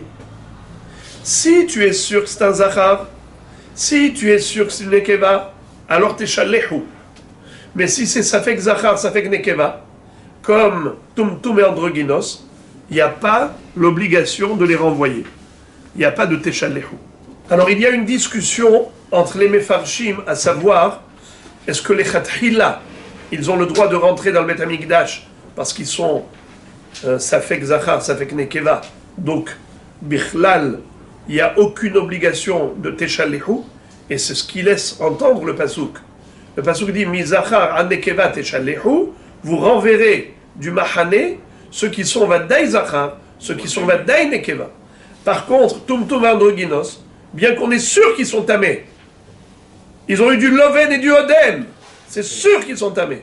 Et malgré tout, la Torah ne nous a pas obligés de les renvoyer. Ou bien on va dire que non. Les Khatrila, ils n'ont pas le droit de rentrer, mais Bedi Abad, s'ils sont rentrés, ils n'ont pas de korban à apporter. C'est la grande discussion entre les Mefarshim. Alors maintenant, on a compris pourquoi ils sont pas tours de Hatat. Et s'ils touchent la terouma, quel est le din? On brûle pas? Hein? Ils ont eu Loven et Odem en même temps. On brûle la terouma, oui ou non? Oui. S'ils ont eu les 2 en même temps. Bravo. Si ils ont touché la terouma, c'est sûr qu'il faut brûler la terouma. Pourquoi? Parce que ici, ça change rien. Zachar ou Nekeva, que ça change. Même si c'est Safek Zachar ou Safek Nekeva, il touche la terouma, il est Vadaï Tamé, donc il brûle. Même si on n'est pas sûr que c'est un homme, même si on n'est pas sûr que c'est une femme, c'est l'homme échané. Aïe, aïe, aïe, aïe, aïe. La Gemara propose d'apporter une preuve à cela. L'imam Essayale. La Gemara veut apporter une preuve à Rav. Tum tum androgynos de la braïta suivante. Tum tum androgynos, chez Raoul Oveno Odem, en hayavin al biat migdash, ven sofin alem et ateruma. Raoul Oven veodem keehad, en hayavin al biat migdash, aval sofin alem et ateruma. Maïtama, lav mishum shenemar mi zachar nekeva teshalichu, zachar vadaim nekeva vadait, velo tum tum androgynos. La Gemara a trouvé une baraïta qui dit presque mot à mot ce qu'a dit Rav. Presque mot à mot. Alors il m'a dit, donc il a raison Rav. On a trouvé une preuve en sa faveur, une baraïta mais foréchet. La Gemara dit non. Rav c'est Rav, la baraïta n'est pas forcément une preuve. Il a peut-être raison, mais on n'a pas de preuve. C'est pourquoi? Pourquoi cette baraïta n'est pas une preuve? Amar Oula, lo hamane Rabbi Eliezer ditnan, Rabbi Eliezer omer, hasheretz vene'ala mimenu, ha'alem sheretz u hayav, ve'eno hayav, ha'alem migdash. Rabbi Akiva omer, vene'ala mimenu ve'utame. Ha'alem tum'a u hayav, ve'eno hayav, ha'alem migdash. Ve'amrinan, Maï benayhu, Amar Hizkiya sheretz u nevela, ika benayhu. De Rabbi Eliezer savar ba'inan, ad deyada ibe sheretz itme, ibe nevela itame. Et Rabbi Akiva savar lo ba'inan. Qu'est-ce que ça veut dire? La Gemara réfute cette preuve en disant, peut-être que cette baraïta, c'est pas l'opinion de Chachamim, c'est l'opinion de Rabbi Eliezer. Rabbi Eliezer et Rabbi Akiva ont dit un chidush atzum. Un tamé qui est rentré au Bet Amikdash, betum'a, beshogeg, hayav hatat. Mais il est shogeg, comment il est shogeg? Par exemple, il a oublié qu'il était tamé. Ou bien il ne savait pas, il ignorait carrément qu'il était tamé. Il avait touché une touma, il n'était même pas au courant, il n'était même pas conscient qu'il a touché une touma. Et ensuite, quelqu'un vient lui dire, tu sais que tu as touché. Et il rentre au Beth Amikdash, eh bien, il doit porter Korban Hatat. Maintenant, si c'est le contraire, il sait qu'il est tamé, mais il ne savait pas que cet endroit, c'était un endroit du Beth Amikdash. La première fois qu'il vient en Israël, en les Hadash, il rentre là-bas, naïvement, il rentre dans l'endroit du Beth Amikdash. Il arrive avec son appareil photo, il croit que c'est un site touristique. Tac, tac, tac, on lui dit, monsieur, tu es rentré dans le Beth Amikdash, dans le lieu saint. Tamé. Est-ce que cet homme, il apporte un korban hatat, Beshogeg? Non. Mais Mézid, chayav karet. Mais Beshogeg, il n'apporte pas hatat. Pourquoi? Car la Torah a conditionné le korban hatat d'un shogeg spécifique. Il a dit, ça dépend de quoi tu es shogeg. Est-ce que tu as ignoré la Tum'a ou tu as ignoré la Kedusha? Si c'est parce que tu as oublié que tu étais tamé et que tu es rentré dans le Beth Amikdash, là tu apportes un korban hatat. Mais si tu savais que tu étais tamé, seulement tu as ignoré, tu as oublié que c'est un Beth Amikdash, que c'est le lieu saint, là tu n'apportes pas un korban hatat. Ça c'est Rabbi Akiva. Et d'où il apprend? De quel pasouk? Parce que quand la Torah elle parle du korban hatat, elle écrit comme ça le pasouk. Ve'ne'alam mimenu ve'utame. Ve'ne'alam mimenu ve'utame. Il a oublié quoi? La tum'a. Qu'est-ce qu'il a ignoré? La tum'a. Ça c'est Rabbi Akiva. Rabbi Eliezer il va encore plus loin. Et il dit que un homme al-alem sheretz ou hayav ve'eno hayav al-alem migdash. La Torah écrit comme ça. Ha-sheretz ve'ne'alam mimenu. Comment c'est écrit dans le pasouk? Je vous lis. En effet, shasher tiga bechol davar tameh, o benivlat chayat mea, o benivlat bemat mea, o benivlat sheretz tameh, ve'ne'alam mimenu ve'utame ve'Hashem. Regardez comment Rabbi Eliezer et Rabbi Akiva ils sont mahloket. On a 5 mots. 2 avant le mot ve'ne'alam et après ve'ne'alam. Regardez comment c'est beau. O benivlat sheretz tameh, ve'ne'alam mimenu, ve'utame ve'Hashem. Rabbi Akiva, il dit, faut lire comme ça la virgule. Venerla mimenu veutame, virgule. Manerla mimenu tum'a. Rabbi Eliezer, il dit non. La virgule, tu la mets après venerlam. O benivlat sheretz tame venerlam mimenu. Qu'est-ce que ça veut dire? Que la personne, elle doit oublier quoi? Là ou ça? Le sheretz. Elle a touché le sheretz. Ça veut dire bidiouk. La personne, même si elle sait qu'elle est tamée, mais elle ne se rappelle pas comment elle est devenue tamée. Parce qu'elle a touché sheretz, ou parce qu'elle a touché nevela, ou parce qu'elle a touché un mort. Elle ne se rappelle pas exactement l'origine de la touma. Même ça s'appelle une ha'lama. Il est chayav korban hatat. Il sait qu'il est tamé, mais il ne sait pas avec quoi.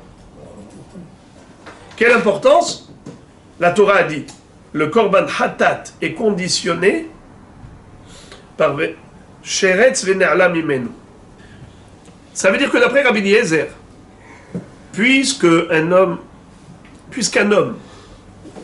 ne peut apporter korban que lorsqu'il a pris conscience de sa faute, il doit réaliser, selon Rabbi Eliezer, qu'il était tamé, et aussi par quoi il était tamé. Au moment où il va apporter le korban, il faut qu'il prenne conscience. Un homme qui apporte un korban, il faut qu'il soit yodeya. Il doit savoir pourquoi il apporte. Il doit savoir pourquoi il apporte. Il doit savoir quoi. Il doit savoir pas seulement qu'il était tamé, qu'il est rentré dans le Beth Amikdash. Il doit savoir aussi comment il est devenu tamé. Ibe sheretz nitma ou benevela nitma. D'après Rabbi Eliezer, on ne peut être hayav hatat que si la personne s'est rendue compte après coup, quand il est rentré dans le Beth Amikdash parce qu'il avait oublié la Toum'a, mais il faut maintenant qu'il se rappelle qu'il était premièrement tamé et comment il est devenu tamé. Par quoi il est devenu tamé. Sinon, s'il ne se rappelle pas comment il est devenu tamé, il n'est pas hayav korban hatat. Il ne peut pas apporter un korban hatat. Il ne peut pas se faire pardonner. Deux secondes. Revenons au Tumtum. Revenons au Androgynos. Ils ont eu Adam et Lavan. C'est sûr qu'ils sont tamés. Tumtum, ça fait Zachar, ça fait Nekeva. Il a eu Lavan et Adam. Alors, de deux choses l'une. Soit c'est une fille, soit c'est un garçon. Peu importe. Il est tamé. Mais on lui dit, monsieur, est-ce que tu sais... Pas monsieur, madame. Madame, monsieur. Est-ce que vous savez, on va dire vous, comme ça on s'en sort. Est-ce que vous savez pourquoi vous êtes tamé? Est-ce que parce que vous avez eu du Adam ou parce que vous avez eu du Lavan? Est-ce que vous êtes un garçon ou vous êtes une fille? Qu'est-ce que vous êtes? Lui-même, il ne sait pas. Puisque lui-même ne connaît pas son statut Zachar ou Nekeva, il a eu Lavan, il a eu Adam. Il dit, je ne sais pas si c'est le Adam qui m'a rendu tamé ou si c'est le Lavan qui m'a rendu tamé. Comment je suis devenu tamé, je ne sais pas. Puisqu'il y a du flou au niveau de l'origine de la Toum'a, et on a dit que pour être Hayav Korban Hatat, Al Bi'at Mikdash Vekodasha, pour rentrer dans le Beth Amikdash, pour être rentré dans le Beth Amikdash Betum'a, il faut savoir quelle est l'origine de sa Toum'a. Cet homme ne saura jamais. Il n'apporte pas de korban. Alors la Gemara a dit que la Baraïta qui nous a dit que le Tumtum et Androgynos n'apporte pas de korban pour le Biat Mikdash Betum'a, c'est pas forcément une preuve pour Rav qui a dit que mi Zachar ad Nekeva, Zachar Vadai, Nekeva Vadai. C'est pas du tout pour cette raison que la Braïta a dispensé le Tumtum Androgynos de korban. On n'a pas de preuve pour Rav. Il y a Reliot que la Braïta elle a dispensé parce que la Braïta suit l'opinion de Rabbi Eliezer. Et Rabbi Eliezer, il va plus loin que Rabbi Akiva. Et il dit que non seulement qu'au moment du Korban, tu dois savoir que tu es tamé, que tu étais tamé quand tu es rentré au Beth Amikdash, mais tu dois même savoir comment tu es devenu tamé. Quelle était l'origine de ta Touma. Et si tu ignores l'origine de ta Touma, tu n'apportes pas de Korban. Alors de ce fait, on peut très bien interpréter la Braïta ainsi, et dire que la Braïta a dispensé le Tumtum et Androgynos de Korban Hatat, pour cette raison de Rabbi Eliezer, qu'ils ne peuvent pas savoir pourquoi ils sont tamés. Est-ce qu'à cause du Hadom ou à cause du Lavan? Ils ont les deux. Ils ont les deux, mais c'est quoi qui l'a rendu tamé? Le Laval ou l'Adam? On sait pas. C'est sûr qu'il est tamé, mais est-ce qu'il sait c'est quoi qui l'a rendu tamé? Il ne sait Il a pas. les deux. Or, quelqu'un qui est entré au Beth Amikdash, Betum'a, certes il a fait une Ravera. Voyez-vous même d'ailleurs, Tzadikim, regardez la différence entre Rabbi Eliezer et Rav. C'est que d'après Rav, c'est possible que Bichlal, il n'y a même pas de Ravera. Pourquoi? La Torah dit Zachar Vadaï, Nekeva Vadaï. Celui qui est dans le Safek, eh bien Bichlal, d'après certains Haronim, même les Khatrila, il a le droit de rentrer au Beth Amikdash. Alors que pour Rabbi Eliezer, c'est sûr que c'est assourd. Un homme qui est tamé, c'est sûr que c'est assourd. Puisqu'il a lancé le combat. Et si c'est Bébézid, il sera Chayav Karet. Mais c'est juste au niveau du Korban qui n'apporte pas. Car l'un des critères, l'une des conditions sine qua non du Korban, pour apporter un Korban selon Rabbi Eliezer, il faut une prise de connaissance, prise de conscience de l'origine de sa Touma. Eh bien ça, puisqu'il ne l'a pas, il n'apporte pas. Et il se peut que ce soit la raison pour laquelle la Braïta a dit Tumtum et Androgynos, qui sont entrés au Beth Amikdash, n'apportent pas un Korban. Donc on n'a aucune preuve pour Rav. Car pour Rav, Bichlal, il est allé très loin. Rav a dit Bichlal qu'il n'a même pas de Issour, le bonhomme. Le bonhomme, la bonne femme. Le bonne femme homme. Rabbi Shimon, vous vouliez poser une question tout à l'heure. C'est bon? Ça s'est résorbé? Non, c'est pas... Oui, c'est ça, je vais poser une question. J'ai entendu quelqu'un qui fait le permis de pêcher, Nevela, c'est le niveau de tout ça.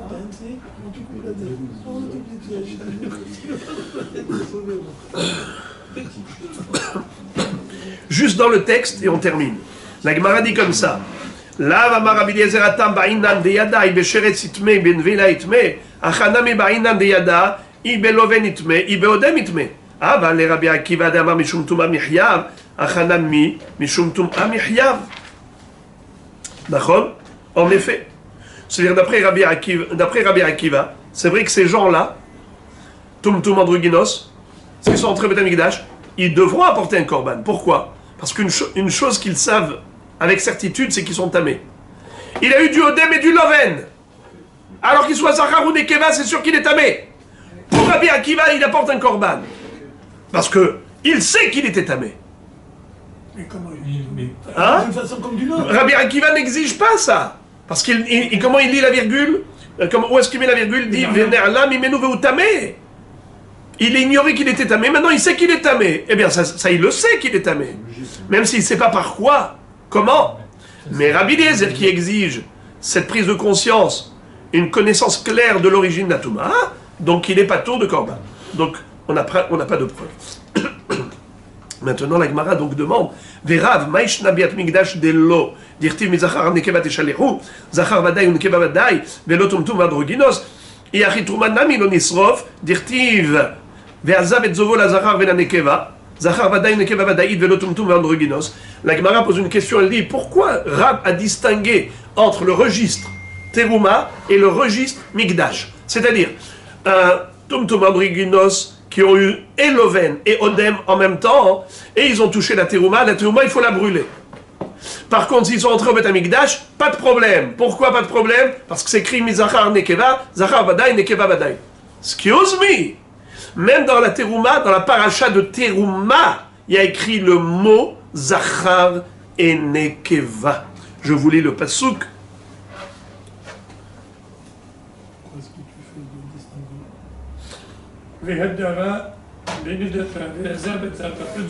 Zot Torat Hazav. Zot Torat Hazav. Vehazav et Zovo la Zachar vena Nekeva. à propos de la terouma, mais j'ai pas tout le pasouk ici, c'est bizarre qu'ils l'ont pas apporté. Est-ce que vous avez ce pasouk? Oui, ils ont apporté juste la fin. Ve'adava benidata ve'azav et zovo la zachar v'lanekeva ul ish asher ishkav im temea. La Gemara maintenant pose une question sur Rav par rapport au fait qu'il est distingué entre le registre de Mikdash et le registre de Terouma. Il a dit la Terouma, il faut la brûler. Mais par contre, Beth Mikdash, ils ont le droit de rentrer là-bas. Pourquoi? Parce qu'au niveau du Mikdash, la Torah a exclu que les Tmeim qui sont Tmeim Bevadaout, que les Tmeim dont le genre, le statut, il est Vadaï. On peut déterminer que c'est un Zachar, on peut déterminer que c'est une Nekeva.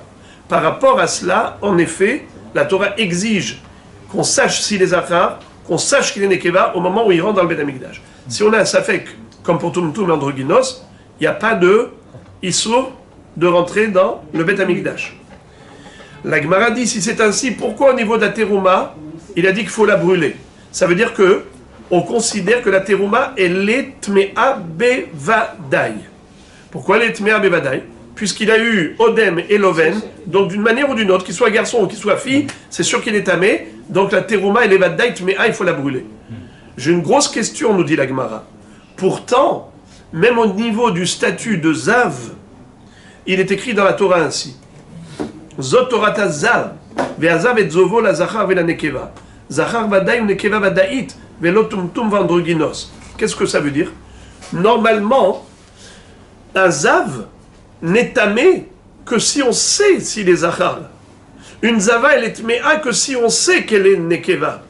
Mais si la personne elle est tumtum androgynos et on n'est pas capable de définir son sexe, ça veut dire que de quel genre elle est, si c'est Zachar ou Nekeva, alors même s'il y a eu un écoulement rouge, même s'il y a eu aussi un écoulement blanc, il n'y a pas de Tum'a Bichlal. Ces gens-là ne sont pas tamés.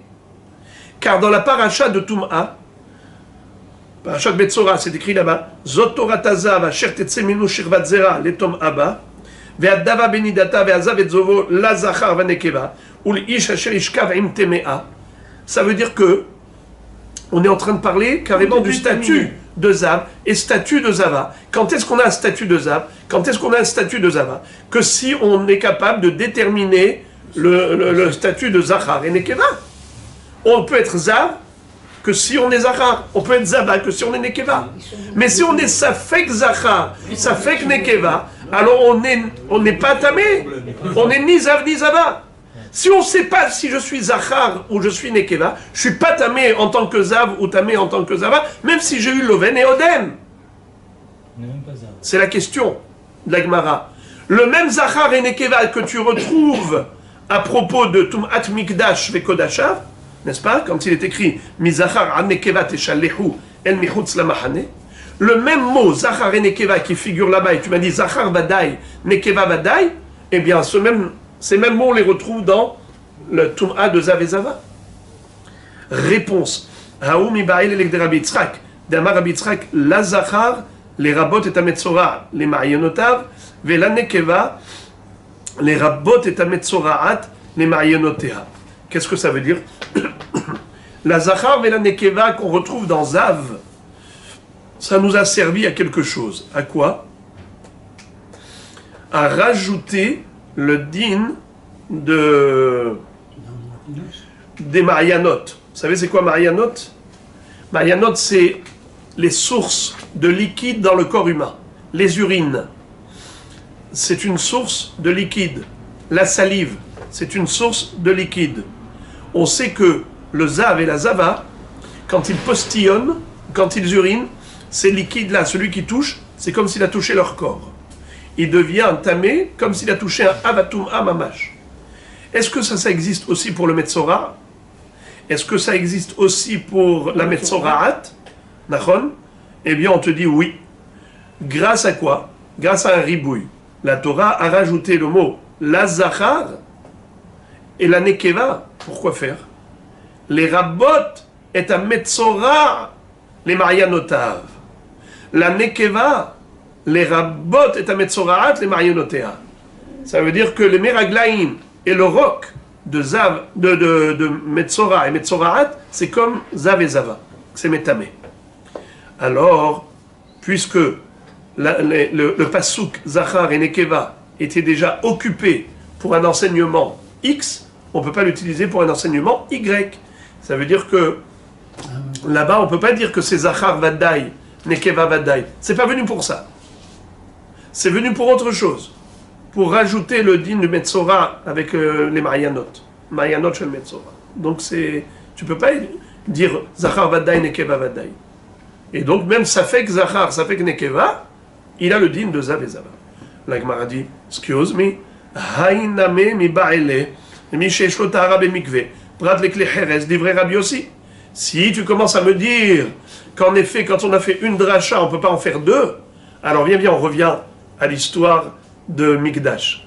Un Zachar et Nekeva, Tmeim, qui sont entrés au Mikdash, tu m'as dit, eux ils sont Chayavim de Korban. Parce que son Zachar Vadaï, Nekeva Vadaï. Mais c'est Tumtum Androgynos, comment on ne sait pas, c'est ça fait que Zachar, ça fait que Nekeva, même s'ils sont tamés, qui sont entrés au Mikdash, pas de problème. D'accord? Comment tu as fait la dracha?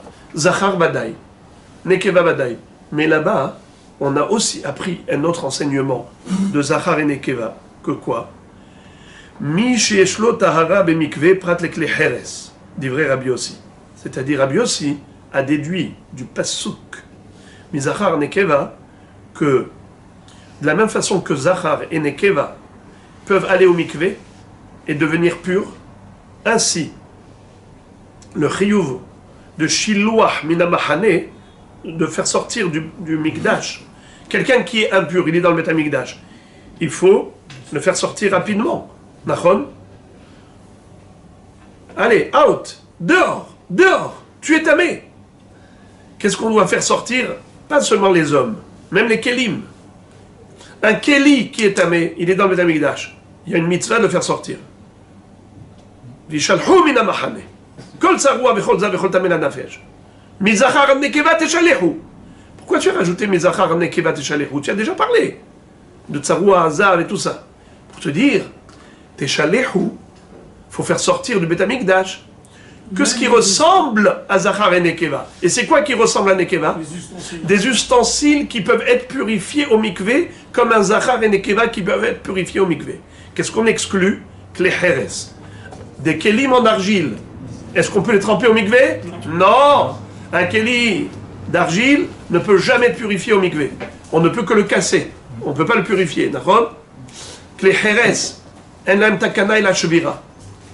Alors, si j'ai un Klecheres qui est tamé dans le Betamikdash, est-ce qu'il faut le sortir rapidement? Non.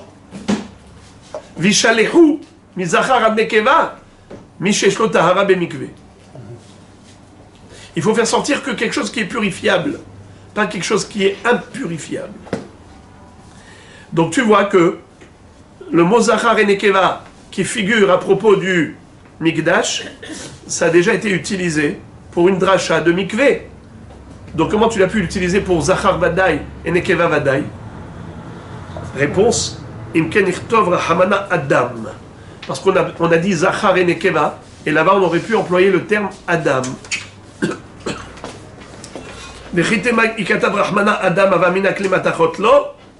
Alors tu vas me dire non, mais on ne pouvait pas dire Adam. Parce que si on avait dit Adam, on aurait dit Dafka un être humain et pas des Kelim. Alors la Gemara dit, c'est pas vrai. Ça, j'aurais pu le déduire Adam Mikol Tamé la Nafesh. Nafka, Zacharu Nekeva Lamali. L'Egderav. Ça veut dire que la Gemara dit le mot Adam, même si on l'avait écrit, ça n'aurait pas été gênant. On n'aurait pas dit Adam, oui, les Kelim en métal, non. Klématachot. On les aurait aussi inclus. Pourquoi? Parce que c'est déjà écrit Adam en disant Tamé la Nafesh. Un homme qui a touché Tamé la Nafesh, il a touché un mort. Donc on parle déjà d'homme, d'être humain. Donc même si tu avais dit Adam, j'aurais compris que Adam c'est pour inclure les Kelim Atachot qui sont purifiables comme le Adam.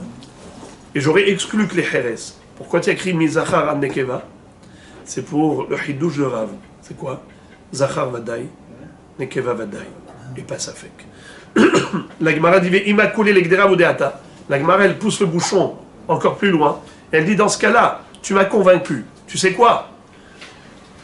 La dracha de Zachar et Nekeva, en disant Zachar Vadaï, Nekeva Vadaï, alors peut-être que la Torah, elle a écrit le mot Zachar et Nekeva que pour cette dracha. Comment Rabbi Yossi a pu déduire d'ici que c'est seulement des ustensiles purifiables et pas des clés Heres? Peut-être que la Torah n'a pas eu du tout cette intention. Réponse Imken Nichtov Rahamana Zachar ou Nekeva. Mi Zachar Ad Nekeva Lamali. Ad Kol Davar Sheshlo Tahara Bemikve. C'est du mot Ad.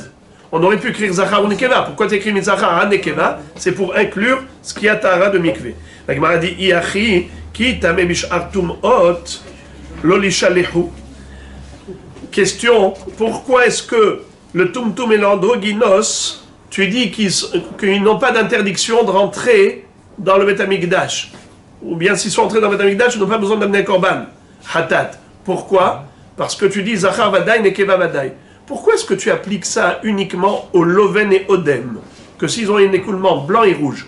Mais tu devrais appliquer cela à n'importe quel Tum'a. Si par exemple ils ont touché une Nevela, ils ont touché un Sheretz. Aussi, tu devrais dire, vous, il n'y a pas de problème. Puisqu'on ne peut pas savoir si vous êtes Zachar Nekeva, allez-y. La Torah dit, mi Zachar Nekeva Techalechu. Zachar Vadaï, Nekeva Vadaï. La Gemara dit, non.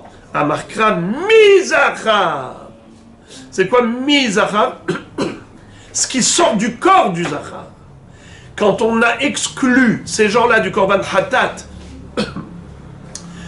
en disant, on n'arrive pas à déterminer leur sexe, s'ils sont garçons ou filles, tout cela c'est uniquement par rapport à des tum'ot relatives au corps, c'est-à-dire ce qui sort du corps, le blanc pour un homme, le rouge pour une femme, mi-zachar, mashiyot semeagouf chez la zachar. On ne parle pas du tum'a de contact, sheretz, nevela, met, on parle d'une tum'a sheyot migoufo. Ça c'est la raison pour laquelle on a autorisé au Tumtum Androgynos de rentrer dans le Beth Amikdash Betum'a uniquement par rapport à une Tum'a qui provient de leur corps, Mizacha, pas par rapport à une Tum'at Maga, quelque chose qui provient de l'extérieur. La Gemara dit, ah bon, Bekol Echad Dirtiv Mizachar Anekeva, Nemaote Tumtum Ve Androgynos ou Deata, Hagabe Arachin Dirtiv, Veaya Efkecha Hazachar, Vetania Hazachar Velo Tumtum Ve Androgynos, Yacholo Yehe Be'erech Ish. אבל יהיה בערך אישה, תלמוד אומר, הזכר ואם נקבה, זכר ודאי, נקבה ודאית, ולא טומטום ואנדרוגינוס. תמה דכתיב, הזכר ואם נקבה, המזכר ונקבה, לא ממעט. A priori, tu dis que zachar, c'est zachar vadaï. Nekeva, c'est nekeva vadaï. Et pas tumtum androgynos qui sont safek, zachar, safek nekeva. Excuse me, il y a dans Parashat Bechukotai la notion de arachim. C'est quoi arachim? C'est lorsque quelqu'un a dit, je voudrais offrir au Beth Amikdash le RR de cette personne, par exemple. Cette personne-là. Eh bien, on va voir l'âge de cette personne. Si elle a entre 0 et 5 ans, 5 shekels. Entre 5 et 20 ans, 20 shekels. Entre 20 et 60 ans, 50 shekels. Au-delà de 60 ans, 15 shekels. Mais si c'est une fille, alors, c'est une autre grille. Quel est le din pour une fille entre 20 et 60 ans? C'est 30 shekels, pas 50 shekels. Alors maintenant, quel est le din d'un tumtum androgynos? Quelqu'un qui dit, je voudrais donner le RR, pas d'un garçon, pas d'une fille, mais d'un tumtum androgynos.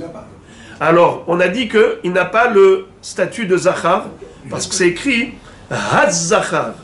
Haz-Zachar avec le He Ayedi'a pour exclure tumtum et androgynos. Donc il n'a pas le statut de Zachar. La Gemara dit, ok, la Braïta dit, ok, il n'a pas le statut de Zachar, mais peut-être qu'il faut donner 30 shekels comme une Nekeva. Pas 50 shekels comme un Zachar, mais peut-être 30 shekels comme un Nekeva. Non, c'est écrit Ve'im Nekeva. À propos des Arachim, c'est écrit Ve'im Nekeva. Pourquoi tu as rajouté le mot Ve'im? Pour dire Nekeva Vadaï et pas Tumtum Androgynos. Dans le sens où le Tumtum Androgynos n'a pas, même pas le statut de Nekeva de 30 shekels. Tu vois que là-bas. Il a statut zéro. Zéro. Et pourtant là-bas, il y a écrit Zachar. Il y a écrit Nekeva, ça n'a pas suffi. Il fallait écrire le He, Hazacha. Il fallait écrire Ve'im Nekeva, Ve'im. Mashma que Zachar tout seul, Nekeva tout seul, n'était pas suffisant pour exclure le Tumtum Androgynos. Pourquoi est-ce qu'ici, Zachar et Nekeva, ça t'a suffi? Il n'y a pas le He ici. c'est écrit Mizachar ad nekeva teshalechu. Il n'y a ni le he, ni le im. Alors, Aou miba'ele, le halek ben erech ish, le erech isha. Là-bas, en fait, la raison pour laquelle on a écrit le Zachar et Nekeva, c'était obligé d'écrire Zachar Nekeva parce que on a le Erech Ish et Erech Isha. Donc après, on était obligé de rajouter le He et rajouter le Ve'im. C'est pour ça que on ne pouvait pas exclure le Tumtum Androgynos rien que du mot Zachar et Nekeva. Parce que dans Arachim, c'était nécessaire, parce qu'on a le Erech Ish, le Erech Isha. Donc il fallait l'exclure que par le Vav, Ve'im, et par le He de Hazachar. Tandis qu'ici, on n'avait pas besoin de rajouter quoi que ce soit. Du Zachar et de Nekeva, tout seul, on a pu exclure Zachar Vadaï Velotumtum, Nekeva Vadaï Velotumtum.